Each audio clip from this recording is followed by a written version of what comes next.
covered so much ground already. One of the key areas I think our audience would really like to understand from our panelists is about how you get recognition for what you do. You know, how is it that you gain that visibility so that you can secure influence? So I'm going to come to you first of all, Lara.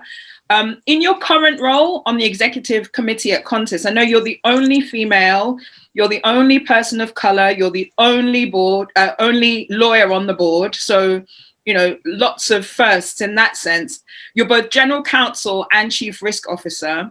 What would you say has been or is the key strategy for gaining internal recognition so that you can position yourself as an influencer? Thank you, Cynthia. The first mindset I had to make sure was very clear to me was the fact that I got this job. I don't need to prove that I deserve it. That was my first mindset. My second mindset was the perception of lawyers. People tend to see lawyers as very arrogant because we think we're super qualified and we're brilliant. Of course we are.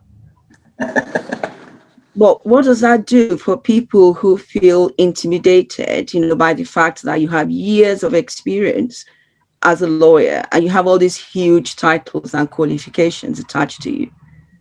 So you need to make it easy for them to relate to you.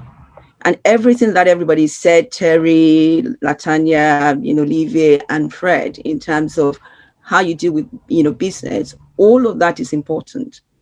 But for me, I look at a business in three ways. There are three key things that's important to business. The market. You need to understand, because that's when you can design the products that are innovative and services that's going to make them money. So you need to know the market that the business is in, because then you can have that conversation, you can have that discussion. The second thing is competition. You understand the competition. Who are the competitors of the business? Because every time they're looking, you know, the board is looking at the numbers, is always like, okay, how can we do better? What's X doing? What's Y doing? So you sort of getting a lot of mileage, you know, by knowing who the competition is. And finally, customers. How do you serve them? What's your complaints procedures? Who is in charge of that? So I make it my point of duty to make sure that I can talk to all of those elements and get on with all the executives in all the various roles. But more importantly for me, I think it's independent thinking. You know, I think Latanya made the point very early on in terms of not being conformist, having a voice and using it.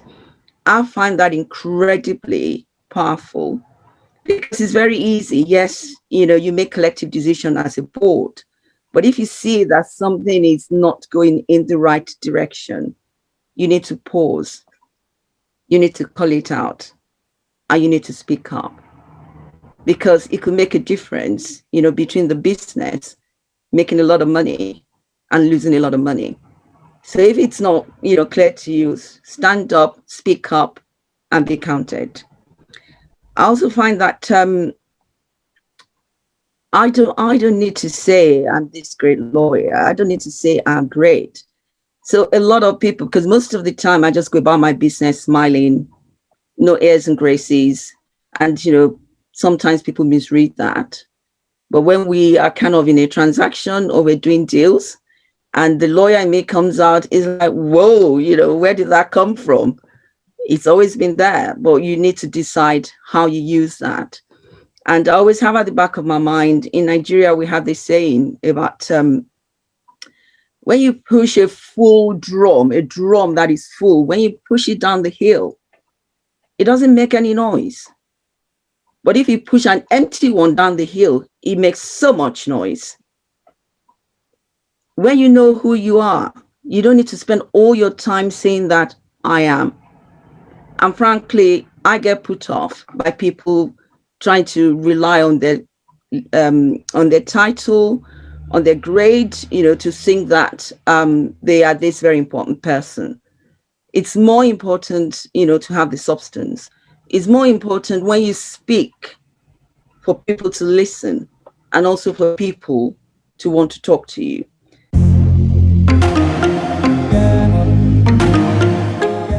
You just want to get the male perspective on internal recognition, because I'm curious to understand whether you think gender has a role to play, particularly in an African context, and given that most of our audience is African. So either Fred or Olivier or both of you, just some views on internal recognition. Fred, I'm not sure why this question came to us, but I'll give it a shot.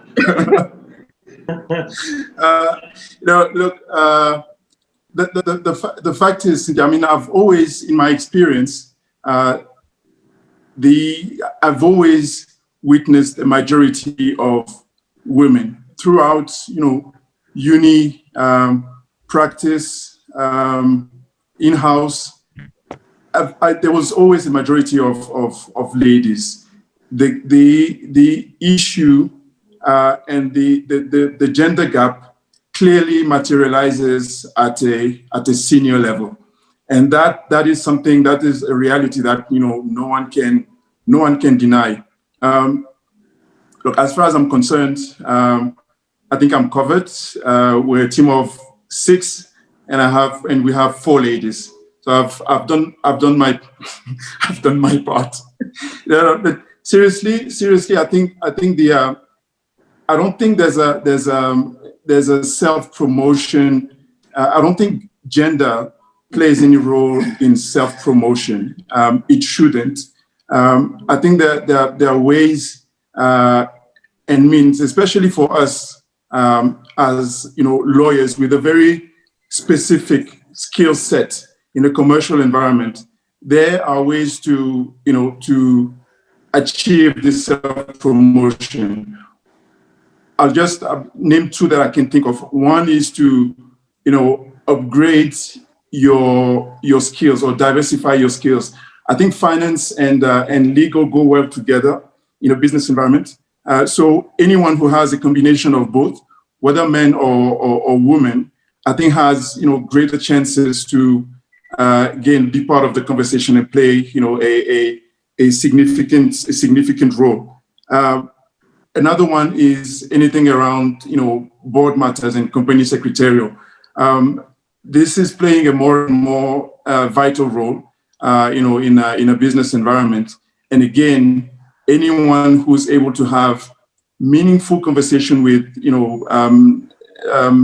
independent director, with, to support a chairman of the board, meaningfully through the proceedings and keeping a tight governance, again, has a good chance of being part of the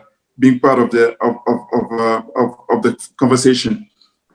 So yes, there is a gender gap, and I mean, typically us, the organization I'm part of, I think we have a lot of ground to cover. We have a lot of ground to cover, to close that gap. I know it's on the agenda, but probably not fast enough. But I think that there shouldn't be a prejudice, stemming from gender, and that is something that is just not right. It's just not fair. Olivier, you have not done your part unless it's all women.